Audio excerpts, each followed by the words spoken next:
नमस्कार। लोक दर्पण पर प्रस्तुत है धारावाहिक कुलक्षणी नार की 29वीं कड़ी। इससे पहले आपने धारावाहिक की 28 कड़ी लोक दर्पण पर देखी। आपको धारावाहिक कैसे लग रहा है, अपनी प्रतिक्रिया में अवश्य लिखें। और यदि आपको लोक दर्पण पर प्रसारित कहानी उपन्यास पसंद आए तो चैनल को लाइक शेयर और सब्सक्राइब करना न भूलें, जिससे मैं हर रोज़ आपके लिए नई नई कहानियाँ एवं धारावाहिक के अगली कड़ियाँ प्रस्तुत कर सकूं। आइए सुनते हैं धारावाहिक कुलक्षणी नार की 29वीं कड़ी। रवि की मुश्किल अब बढ़ती ही जा रही थी। वह सोच रहा था कि इस चिट्ठी को भी आज ही पहुंचना था। बात को टालने के लिए उसने चिट्ठी को जेब में रखा और शर्माते हुए दूसरे कमरे में चला गया। वहां रवि ने पत्र को पढ़कर अपने सूटकेस में अन्य पत्रों के साथ छिपा कर रख दिया।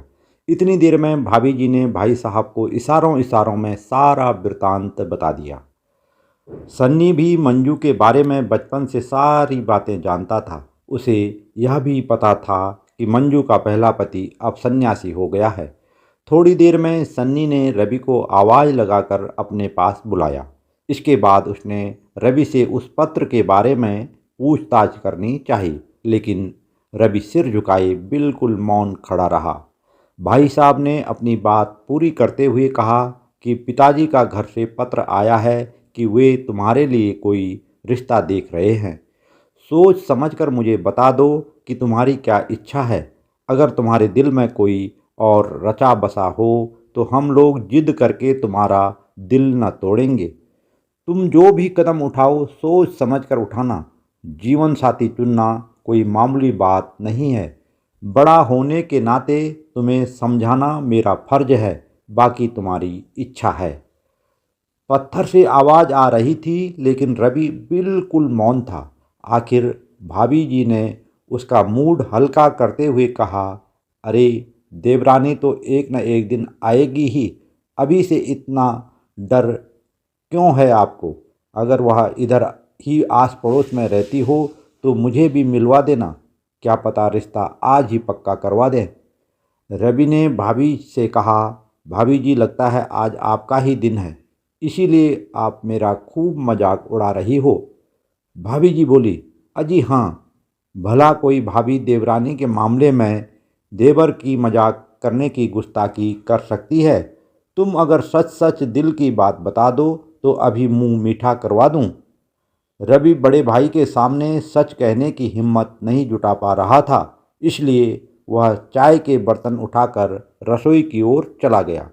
उसके पीछे पीछे भाभी जी भी रसोई में पहुंच गई।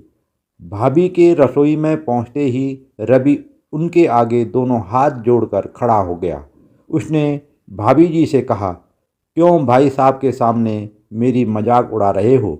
आपको मालूम है उनके सामने मैं कुछ भी नहीं कह पाऊंगा। वैसे भी यह बात ज़्यादा दिन तक तो छिपी न रह सकेगी। एक औरत ही दूसरी औरत का दुख दर्द समझ सकती है। आप ही बताओ कि जब एक विधुर व्यक्ति एक कुंवारी लड़की से शादी कर सकता है तो एक विधवा अथवा तलाकशुदा महिला एक कुंवारे लड़के से शादी क्यों नहीं कर सकती?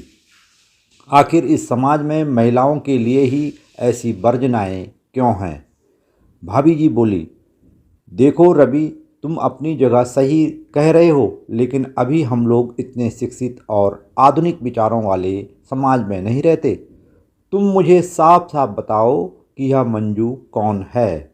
रवि ने कहा, मुझे लगता है कि आप लोग मेरी पसंद को उचित नहीं ठहराओगे, लेकिन अब आपने रंगे हाथ मंजू की चिट्ठी पकड़ ली है तो आपको बता दूं कि इस लड़की को मैं स्कूल के दिनों से ही जानता हूं। इसके पिता ने इसकी शादी भी कर दी थी, लेकिन शादी के 1 माह बाद ही इसका पति इसे त्याग कर सन्यासी बन गया। अब आप ही बताओ इसमें भला इसका क्या दोष है? रवि की भाभी ने जवाब दिया, अच्छा तो बात यहाँ तक पहुँच गई है।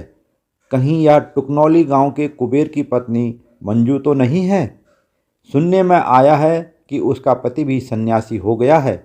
रवि बोला, भाभी जी आपसे अब क्या छुपाऊं, आप बिल्कुल सही कह रही हैं। यह वही मंजू है जिसे मैं बहुत जल्दी आपकी देवरानी बनाकर इधर लाने वाला हूँ। मैं अगर शादी करूँगा तो मंजू से, वरना मैं भी सन्यासी बन जाऊँगा। रवि की बात सुनकर भाभी जी का हृदय कुछ पसीजने लगा। वह बोली, रवि, जितना आसान तुम इसे समझ रहे हो यह उतनी आसान बात नहीं है। घर परिवार नाते रिश्तेदारी में कोई भी तुम्हारे इस रिश्ते के लिए तैयार न होगा। तुम्हारे भैया ने अगर यह सुना तो अभी इसी समय वापस जाने की जिद करने लगेंगे।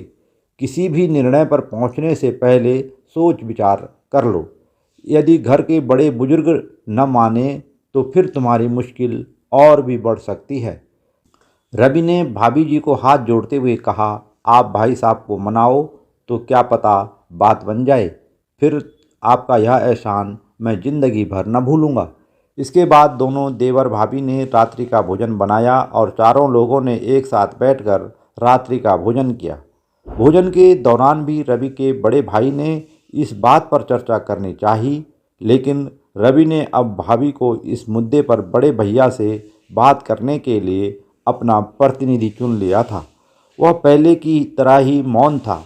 रात्रि में शन्नी ने पत्नी को इस बारे में पूछा तो उसने रवि की हट से शन्नी को अवगत करा दिया। शन्नी यह सुनकर रात भर भली भांति सो भी न सका।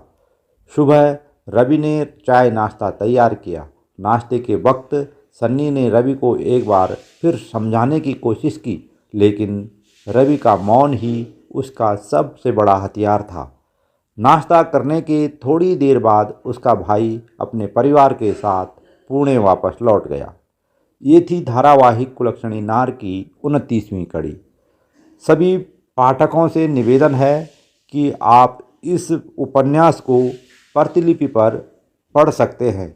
अगर आपको यह धारावाहिक लोक दर्पण पर पसंद आए तो चैनल को लाइक, शेयर और सब्सक्राइब करना न भूलें। धन्यवाद। नमस्कार।